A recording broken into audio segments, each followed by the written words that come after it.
¿Hace calor o, por ejemplo, 40 grados bajo cero en Nueva York? No, prefiero este calor. ¿Este calor? Prefiero este calor.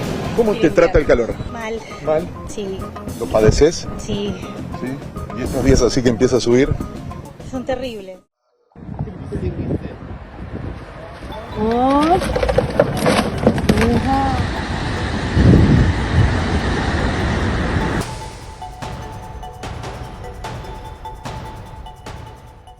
It began in quiet American farmland, clusters of trees gone overnight, as if the ground had simply moved them elsewhere without force. Then the earth opened in silence, swallowing rock and roots, before sealing itself flat again. Before anyone understood what was happening beneath their feet, winter suddenly returned only to vanish within 48 hours, replaced by heat strong enough to stun livestock in open fields. And over western Texas, a dark object hung motionless in a clear blue sky, fixed in place like a mark that did not belong. The United States has faced moments before, yet this time, they do not feel random or accidental. Before we continue, please like this video, subscribe to the channel, and stay with us as we examine these events. The first signs appeared quietly across parts of the United States, in places where open land stretches beyond highways and suburbs fade into wide fields. On the surface, everything seemed stable. Yet observers began noticing something deeply unusual. Patches of vegetation were no longer where they had been. Small clusters of trees, roots, soil, and surrounding stones intact had shifted position overnight. They were not uprooted or toppled. They had not been cut, burned, or struck by weather. Instead, they appeared displaced, as if the ground itself had gently relocated them without disturbance. What made it more unsettling was what followed. In several locations, farms in the Midwest, dry plains in the Southwest, wooded land near suburban edges, sections of terrain seemed to open without warning. Not with the violent collapse typical of sinkholes, but with a silent, downward release. The soil did not scatter outward. It descended. Trees, brush, and even large stones were drawn straight down into narrow openings, slipping below the surface without breaking apart. Within minutes, the ground appeared level again, as if it had quietly sealed itself. There were no debris fields, no splintered trunks, no exposed root systems clawing at the edge. In some cases, satellite images taken days apart showed vegetation present in one frame and entirely absent in the next, replaced by flat, uninterrupted land. It did not look like destruction. It looked like erasure. Geologists initially searched for familiar explanations: erosion, underground water movement, abandoned mine shafts, but typical sinkholes leave fractured edges and collapsed material around the perimeter. These sites showed none of that. The surrounding soil remained compact. Grass near the area stood undisturbed. There were no drag marks, no scattered fragments, no signs of force. What drew the attention of survey teams was the pattern. The disappearances occurred within a narrow span of time, across regions not geologically linked. Different soil types, different climates, different elevations. Yet the behavior of the land appeared consistent: brief movement, downward, release. Silence. Each incident alone could be dismissed. Land shifts. Erosion happens. Rural changes go unnoticed. But taken together, the pattern felt deliberate. The ground had not violently collapsed. It had yielded. Trees and stone had not been destroyed. They had been removed, as if they no longer belonged to the surface. The first days passed without national headlines, without clear answers, and without visible threat. But beneath the calm surface of an unchanged sky, a question remained. What moves the earth without leaving a trace, and why does it choose to move now? Perhaps the answer lies in what is waiting ahead. What had seemed like the final breath of winter in the American Midwest did not remain settled for long.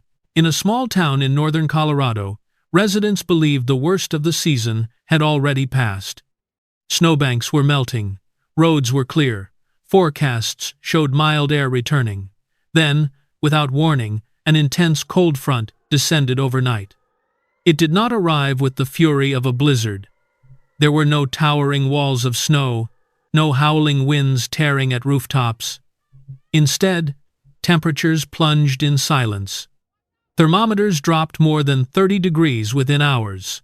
Moisture refroze on pavement that had already thawed. Early buds on trees stiffened and darkened.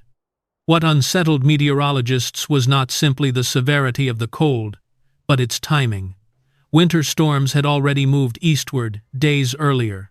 Jet stream patterns did not fully account for the sharp reversal. It was as if the season itself had hesitated, paused, and then snapped backward. And then, just as suddenly as it arrived, the cold vanished. Within 48 hours, a surge of warm air replaced the freeze. Temperatures climbed rapidly, swinging upward with equal force. Ice, that had formed overnight, melted under intense sun. Snow runoff rushed into ditches and low ground. Animals that had huddled for warmth now sought shade. The land shifted from brittle stillness to premature heat in less time than most could adjust their routines. The human body requires time to adapt. So do ecosystems. Farmers reported stress in livestock.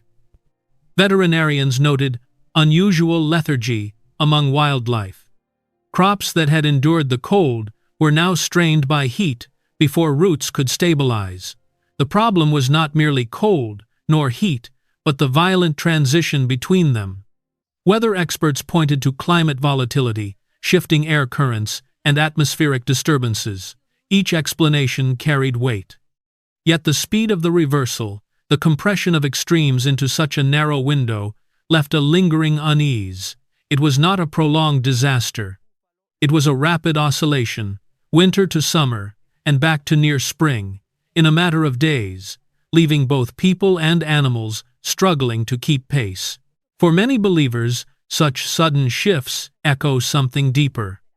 Jesus spoke of a time before his return when creation itself would reflect unrest, when familiar rhythms would no longer feel secure, and the natural order would seem strained. He described days that would catch people off guard, arriving unexpectedly, like a sudden change no one prepared for. The abrupt swing from frost to heat did not devastate the region. It passed. But it exposed how fragile predictability really is. Seasons that once followed steady patterns can shift without warning. Comfort can turn to crisis in a single night, and just as quickly move on. The temperature stabilized again in the days that followed. Forecasts returned to normal ranges. Headlines moved on. Yet for those who watched closely, the memory remained. Winter had come back when it should not have, and summer had pressed in before its time. And in that compressed space between frost and heat, the land had whispered something about fragility, about how quickly certainty can dissolve when the order of seasons falters. Before we dive into what followed, please consider subscribing and liking this video. As the city stood watching the unmeasurable temperature, it became clear that what was coming next would no longer remain confined to the earth beneath their feet. Over the open sky of western Texas, under clear blue light, people noticed a dark shape hanging high above the town. It did not flash. It did not blink. It did not move. For nearly 20 minutes, it stayed in the same spot, fixed in the sky like a mark that did not belong there. There was no engine sound, no vapor trail, no drone hum. The wind pushed thin clouds past it, but the object itself did not drift. "I kept waiting for it to slide with the wind," said one rancher, who filmed it on his phone. "But it just stayed there, like it was nailed to the sky." Others stepped outside. Traffic slowed. No one heard anything. What made people uneasy was not just the object, but the birds. A flock of blackbirds flew toward it and began circling in tight loops. They did not scatter. They did not dive away. They traced careful patterns around it, again and again, as if studying something invisible. They weren't scared, a local teacher later said.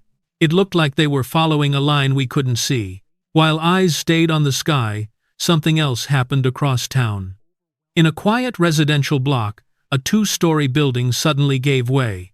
There had been no warning signs, no leaning walls, No loud cracks, no shaking ground.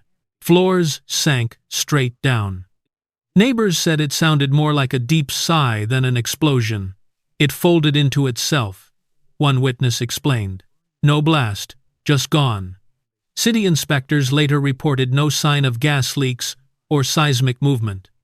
That same evening, lightning struck in narrow bursts on the edge of town. There was no thunderstorm on radar, no dark front rolling in. The sky remained mostly clear. Yet several bolts hit almost straight down in a tight cluster, lighting up a single field before stopping as quickly as they began. Power flickered in nearby homes. Then the sky went still again. A day later, an old oak tree in a public park split apart. It had stood there for decades, no strong wind, no visible decay. Witnesses described a sharp cracking sound, then the trunk burst outward, split from the inside. The grass around it remained untouched.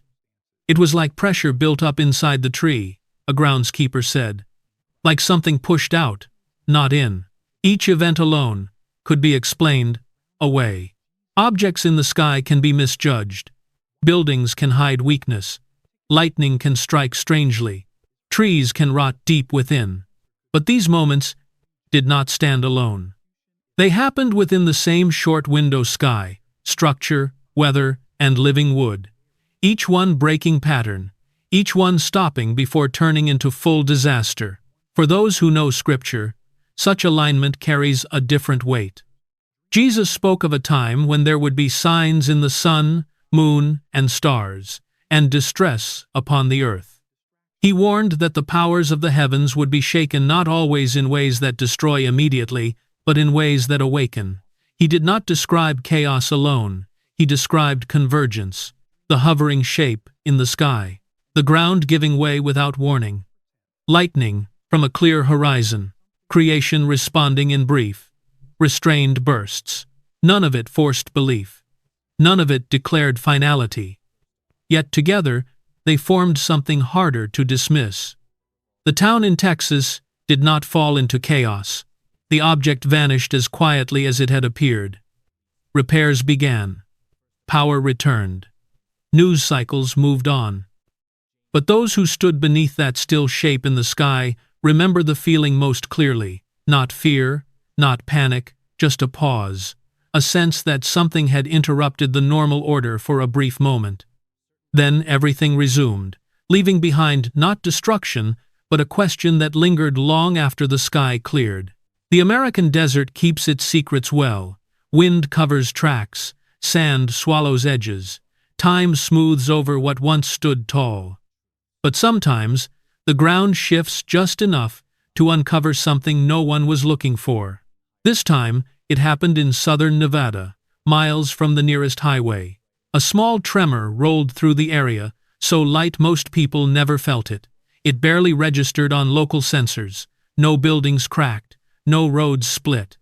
It would have passed as just another minor shake if it hadn't fractured a stretch of rock near a restricted survey zone. When inspection teams arrived, they expected a simple surface crack. Instead, they found a narrow opening in the stone, too straight, too clean. Beneath loose gravel sat cut blocks, stacked with care. This wasn't natural breakage, one geologist said. You don't get straight edges like that from random pressure. Crews widened the gap. Below the surface lay a stone chamber carved into limestone. The air inside was cool and dry, sealed tight for decades, maybe longer. The walls were smooth, marked by tool lines, not rough like a cave, but shaped by steady hands. This was built space, not hollowed earth. At the center of the chamber stood a heavy stone coffin. It wasn't shoved into a corner. It wasn't buried under collapse. It sat in the middle, placed with purpose. The lid showed a thin crack along one edge, as if something above had pressed down just enough to strain it, but not shatter it. Around it lay skeletal remains. They were not scattered, they were arranged. Each skeleton knelt facing inward toward the coffin. In their hands were rusted blades, angled toward the center. The posture was clear.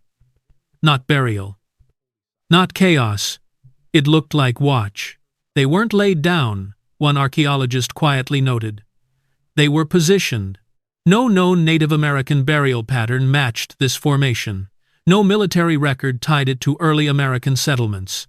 There were no coins, no markers, no clear cultural signs. Just bodies placed as if guarding something. As the sun moved overhead, another detail stood out. Light from the surface opening struck the coffin directly. Even as shadows shifted along the walls, the beam stayed fixed on the center longer than expected. Engineers later measured the angle. The alignment was too precise to be random. Whoever built the chamber understood how light would enter at a certain time, from a certain direction. It was not just built. It was planned. History offers reminders that the American West has revealed strange finds before. In 1909, newspapers reported a controversial discovery inside the Grand Canyon, claims of carved chambers and artifacts, unlike anything known in the region. Though never fully confirmed, the story sparked decades of debate. In 1947, debris found near Roswell, New Mexico, stirred confusion that still fuels questions today. And in 1991, hikers in the Alps uncovered Otzi the Iceman, an ancient body preserved by chance, hidden for over 5,000 years before ice released him. The Earth has opened before. It has revealed what time tried to hide. Back in Nevada, officials have offered cautious statements. Studies are ongoing. Carbon dating is pending. Nothing has been declared extraordinary. Yet those who stood at the edge of that opening remember the feeling. It felt like we weren't the first meant to see it, one crew member admitted. More like we arrived late. The desert had stayed silent for years, maybe centuries. Then, with a tremor too small to frighten anyone, it opened just enough to show that something had been waiting below, sealed, guarded, and built with intention. And once seen, it could not be unseen. If this analysis resonates with you, please like the video and share your thoughts in the comments. What makes this moment in America different from past strange events is not one big shock. It is the way many small things happened at once. None of them alone forced belief. Each could be studied, explained, and set aside. But together, they formed a pattern that felt planned, not random. When disaster strikes, it demands attention. When events line up quietly, they require awareness. Engineers, local officials, and even longtime residents noticed something subtle. Systems that normally act independently seem to echo each other. Earth, structure, sky, sound, human perception. Each responded briefly, then stopped. It felt less like chaos and more like alignment. Early signs rarely shout. They whisper. Recognition in these moments does not spread through panic. It moves quietly, conversation to conversation. A city worker mentions something unusual. A pilot reports strange air patterns. A farmer notices soil behaving differently. None claim certainty. They simply compare notes. The nation does not feel attacked. It feels watchful. What stands out now is the lack of pressure to choose one explanation. Nothing forces belief. Nothing demands a final answer. The events leave space to observe, to question, to connect. History shows that early warnings often look small. They are easy to dismiss because they do not hurt yet. America has faced louder moments: wars, hurricanes, terror attacks, financial crashes. Those rewrite headlines overnight. This moment does not. It settles in like a quiet question. And that difference matters. Big announcements push people to react. Quiet alignment asks people to pay attention. One overwhelms. The other waits. There is no collapse, no final event, no single image that defines the season. Instead, there is harmony among small disruptions. Ground, steel, light, signal, and instinct, each responded briefly, then fell silent. That is often how beginnings look. History shows that when warnings arrive early, many ignore them. They appear as interruptions, not conclusions. They create a gap between normal life and what may follow. In that gap, responsibility shifts quietly. The choice is no longer about survival. It is about awareness. The real question is not whether something has started, it is who is paying attention. Data has been gathered. Reports have been filed. Experts have offered models. Some fit, some do not. What remains is interpretation, steady, calm, careful. Discernment does not rush. It does not panic. It listens. It understands that silence after a signal does not erase the signal itself. American history shows that change often begins not with explosion, but with agreement among small signs. This moment does not demand fear. It invites reflection. The absence of immediate disaster does not mean nothing matters. Sometimes it means time has been given. Time to notice. Time to prepare. Time to understand before events move from subtle to undeniable. Nothing is finished. Nothing has been declared final. What remains is space, space to observe closely, think clearly, and decide how to respond before the next chapter steps forward. If this message helps you see these moments more clearly, please like this video and share your thoughts in the comments below.